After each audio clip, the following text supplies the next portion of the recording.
Assalamualaikum warahmatullahi wabarakatuh. Halo guys, kita update ya analisa XAU untuk hari ini, tanggal 12 Juli ya, hari ini, hari Jumat ya. Terakhir trading untuk minggu ini. Oke, saya ingin review sedikit mapping saya kemarin ya. Kemarin itu saya mau buy ya, buy di XAU USD. Ini kita lihat ya, mappingan saya sebelumnya. Ini sebelumnya kemarin saya sempat bilang ya, bahwa ini adalah area buy side liquidity, kemungkinan akan di break. Nah, sekarang kita lihat nih, dia di break nih. Nah, kemarin tadi malam itu kayaknya dia masih mau naik ya sampai ke 24 20-an lah ya. Saya buy limit semalam di sini. Nah, ini bos H1. Nah, ini saya lihat dia kayak mau naik lagi ya. Nah, nih. Ini ada setup engulfing bearish ya. Nah, di break dipecah. Nah, itu dia awalnya kan order block sell. Nah, dia dipecah jadi yang di area ini tuh area main threshold, area buy. Nah, kalau kita ke lower time frame, di sini tuh ada yang namanya inversion EVG kalau di ICT. Nah, kalau SMC dia tuh ngambil inducement ya, ngambil inducement. Nah, misalkan dia turun ke sini, dia akan sangat sulit untuk menembus low ini ya, sangat sulit. Saya buy limit semalam di sini ya. Ini before-nya. Sekarang kita lihat. Nah, ini kita nggak kejemput buy limit saya. Saya buy limit di 2401 dengan SL 2495 ya. Itu SL 60 pips. Kalau saya buy limit di 2405, SL-nya 100 pip. Jadi saya nggak entry buy. Sekarang kita lihat dia naik kencang. Nah, sekarang kita lihat nih afternya seperti apa. XAU USD. Oke. XAU USD. Nah, ini ya. Dari sini ya. Dari area sini yang saya kotakin ini, dia naik ya sampai 2424. Nah, saya gagal cuan di sini. Saya gagal cuan. It's okay, nggak masalah. Ini before-nya. Mana tadi ya? Ini before-nya, ini after-nya. Lihat. It's perfect. Nggak sih, nggak perfect. Orang nggak kejemput, apanya perfect. Oke, kita akan analisa XAUSD untuk hari ini. Kita akan start dari time frame daily. Oke. Di daily time frame di sini terdapat EVG. Cuman EVG-nya nggak di respect. Oke. Sini kita lihat nih. Ini breaker block ya. Di break, turun, naik. Nah, sekarang kita coba untuk ke H4 ya. Di area H4 di sini kita lihat struktur majornya. Major itu eksternal ya. Ini break off structure. Seperti yang saya bilang kemarin ya. Break off structure. Nah, maka area ini menjadi area buy side liquidity. Tapi di gold itu dia memiliki ciri-ciri yang unik kalau di higher time frame ya. Contohnya kayak gini. Misalkan di higher time frame daily gitu ya, atau weekly atau H4.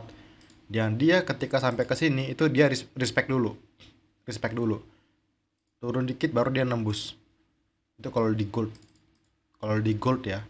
Kalau sepengalaman saya sih. Nah, sekarang kita korelasikan.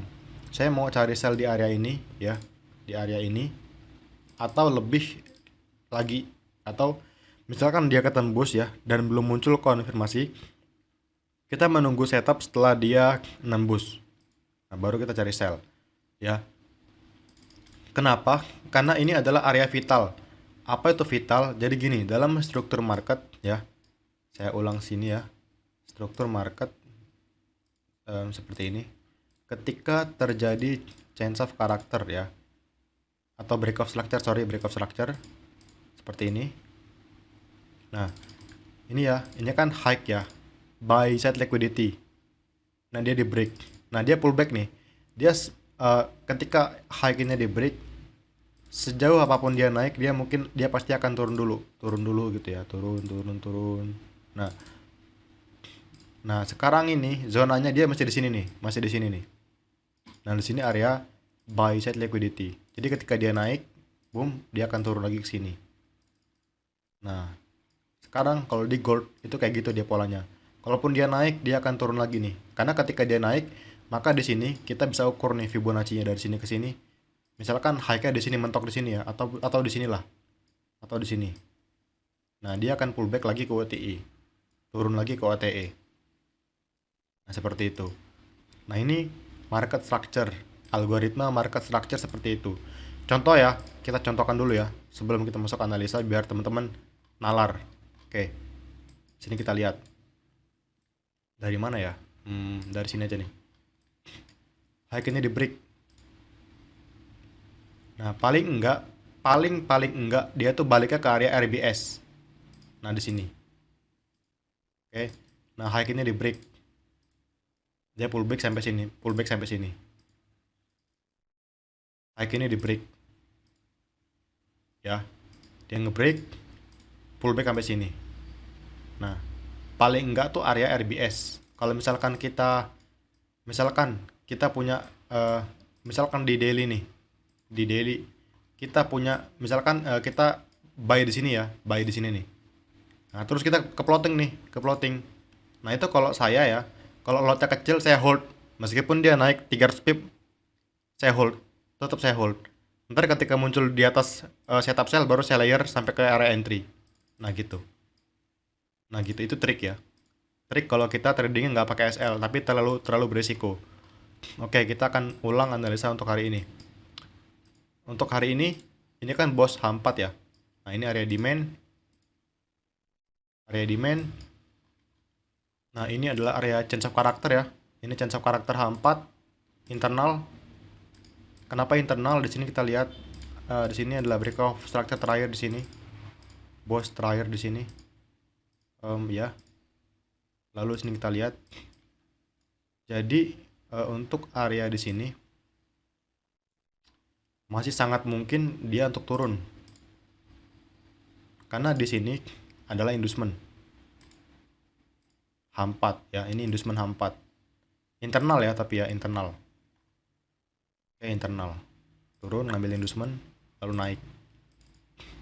Nah, jadi nanti ketika plan saya di sini kita lihat nih, high ini kan di break ya. High ini. Yang mana ini jadi ini RBS. Nah, sejauh apapun dia naik, dia akan pullback sini lagi nih. Nah, untuk sekarang ini kita lihat nih polanya. Sesi Asia seperti apa polanya, London seperti apa, baru kita cek di New York. Misal kita fokus ke ini nih, H1. H1 kan di sini ada bos ya, ada break of structure di sini. Ini bos H1. Bos H1. Nah, maka di sini adalah area ini misalkan dia mentok sini nih, mentok di sini. Ini area buy di sini, area Fibonacci OTE. Nah, kita cek di sini nih. Misalkan di sesi Asia diakumulasi ya. Terus di sesi London dia muncul setup peluang di sini.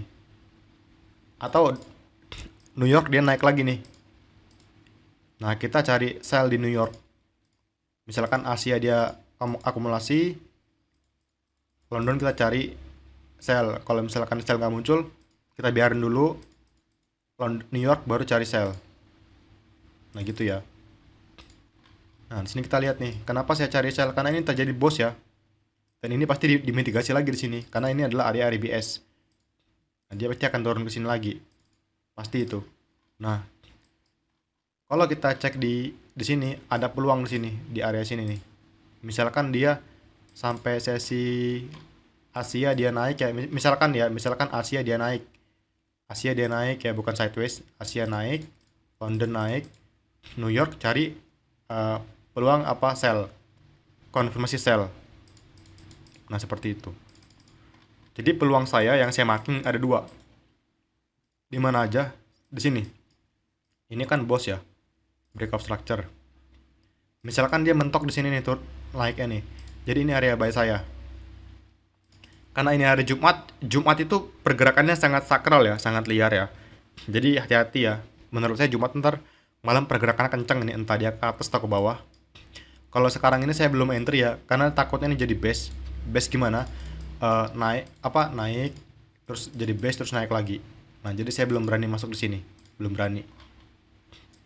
Price actionnya belum berani saya di sini, belum berani sell. Nah, yang peluang kedua cari sell di sini. memang ini area buy side liquidity yang akan ditembus H4, tapi untuk H1 karena dia udah break jadi bos, kemungkinan dia akan pullback. Nah, kalau misalkan dia naik lagi ke atas, cari sell untuk turun ke bawah. Nah, gitu. Itu ya. Ini plan saya ya. 2 3 6 4 2 3 70. Kita cari konfirmasi buy.